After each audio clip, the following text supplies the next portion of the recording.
Dang, Florida coaches are just having it rough. You know, Billy Napier, Florida, Mike Norvell, Florida State. It ain't looking too pretty, man. It ain't.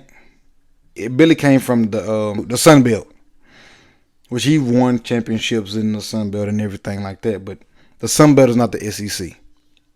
It's not whatsoever. You can't expect to come to the SEC and think that you're just going to come in and run it. It's just not going to work like that. And Billy has found out the hard way. But what I think also is hurting Billy Napier is his team has given up on him. You know, watch his recent interview. He's calling out fans. You know, and I get it. He's frustrated. He's tired. He's upset. But at the end of the day, you're the head coach. The fans are going to be fans. The fans have a right to feel the way that they feel. It's your job to go out there and get these players prepared. It's your job to put the best players on the field, not the fans. You know, it's your job to make sure that when you're recruiting, you're bringing in guys who want to play for the University of Florida.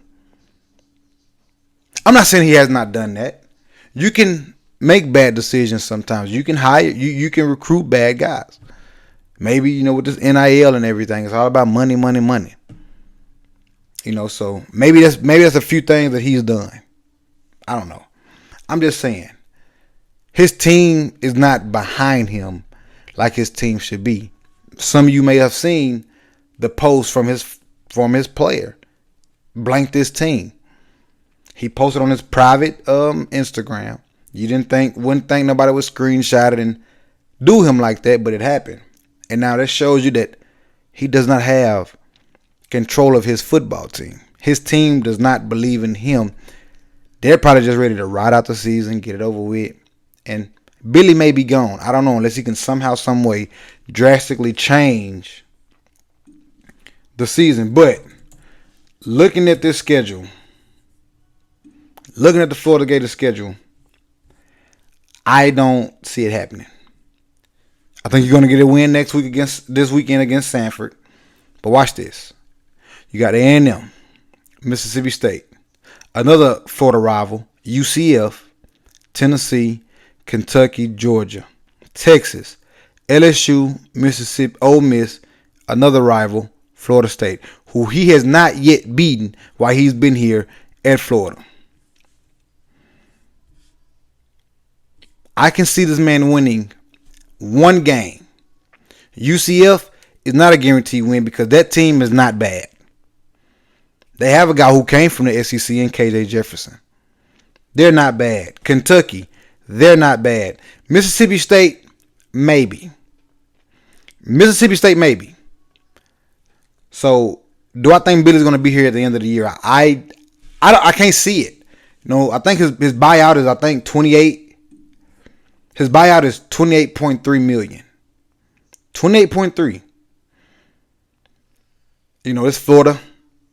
I'm sure they have it. I'm sure the boosters and all they have it. If he has another season like he did last year, I think they pay him out, let him go. Is it fair? Maybe not. It's the SEC. It's not the SWAC. It's not the Sun Belt. It ain't none of those. It's the SEC. I need time. You don't have time no more. That's what the portal is for. That's what NIL is for. You have time no more. So, Billy, if you want to stay here at Florida, you got to figure it out this year. I don't see them waiting another year, letting you come in and fail the University of Florida. That's just that. Now, let's change tunes over to his rival in state, Florida State. So, not only does Mike Norvell lose Georgia Tech, but then you come and blow it to Boston College, which, in my defense, in Florida State's defense, Boston College is actually a good football team. They are actually a darn good football team, and I'm going to tell you why. That coach that they have over there, who has he coached under? Let me think. Belichick, Saban. Yeah. And let's not act like Boston College coach is not offensive minded. He absolutely is. He had Alabama looking nice. He had New England looking nice. But, and this is going to be crazy. This is going to be really crazy. Bill O'Brien has first coached under Bill Belichick. And then he coached also secondly under Nick Saban. Two of the greatest coaches to ever coach the game of football, correct? I would think so. And he has no rings. Two of the best coaches ever he has coached with, and he has no ring. Insane, right? Just throwing it out there. But back on Florida State. Florida State loses to not only Georgia Tech, but also Boston College. Which, like I say, Boston College, pretty decent. I really like them. You know, sitting with my dad, he's saying, like, look at this team. It's not like a mini Alabama. And I'm like, yeah, you can say that because of this is what they would run at Alabama. But he just brought it to Boston College now. Because this is his head. This is his house. He's gonna run it the way he wants to run it. And why not bring that mindset of two coaches, Belichick and Saban, and put it into your own team? I think that's all right. But we getting off track. Florida State, a team who went undefeated last year. Granted, losing their quarterback. Granted, getting left out the college playoffs. Getting snubbed. I'm going to tell the truth. They got snubbed. They should have been in it. No doubt about it. You know, you watched that season last year. They did that. They lost some key guys. You know, you lose Jordan Travis. You lose the receiver. You lose a few guys on the defensive side. But you also gain some guys. You know. So what is it over here in Florida State that is going on? Why are these guys starting 2-0? Why are they right now at the bottom of their conference? Well, I think I'll tell you why. I think DJ Uiagalelei is overhyped. He is at best an average quarterback. Averaged. The man went 21 of 42 for 272 yards and 1 TD. 21 of 42. 272 darn yards. Come on. This man was a 5-star. This man was committed to Clemson. But it's the same mess at Clemson. Just left Oregon State. Now he's at Florida State. His third team. Third darn team.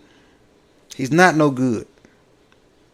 And truth be told, I think the same thing that's happening at Florida right now is going on at Florida State. And Mike had his team gelled together last year. Had them ready every game. Who to say maybe that has left a mark. Maybe that bitter taste. But wouldn't you think that would make guys want to come in and play harder? Understanding what they had last year and now what they done lost. Yeah, believe it so. DJ is no Jordan Travis. Not at all. I guarantee you Jordan Travis is not a 5-star coming out of high school. I guarantee it. But he's better than DJ. You know, it's the team. I don't think it's the offense looks sloppy. The offense does not move well. The offense is just not it. It ain't. You know, defense plays hard. They really do. Defense plays really hard. But it's hard to play, and it's hard to keep playing that hard when every time you look up, I'm on the field. I'm on the field. I'm on the field. It's hard, man. It happened to Arkansas last year. Defense was always on the field. They got tired. Defense actually played lights out. Played really good. The defense kept them in some games, but the offense could not score. That's what's going on here. 13 points. To Boston College, 28. You know, I don't think Mike Norvell is on a hot seat or anything like that. I don't think so. It's just right now they're struggling. They got to figure out their identity. They got to find out what it is that they're going to do. They can. There's no doubt about it. But it's just rough for them right now. It's rough for the two Florida guys, for the big Florida names right now. It's rough. No, UCF is doing okay. They're 1-0. But what about the main Florida guys? What are they going to do? Have to wait and see, man. Florida State. Got to figure out what you're gonna do, man. They play. They got another game coming up this week. They got Memphis. Maybe they can turn it around against Memphis, man. Just gotta wait and see, man. Just gotta wait and see.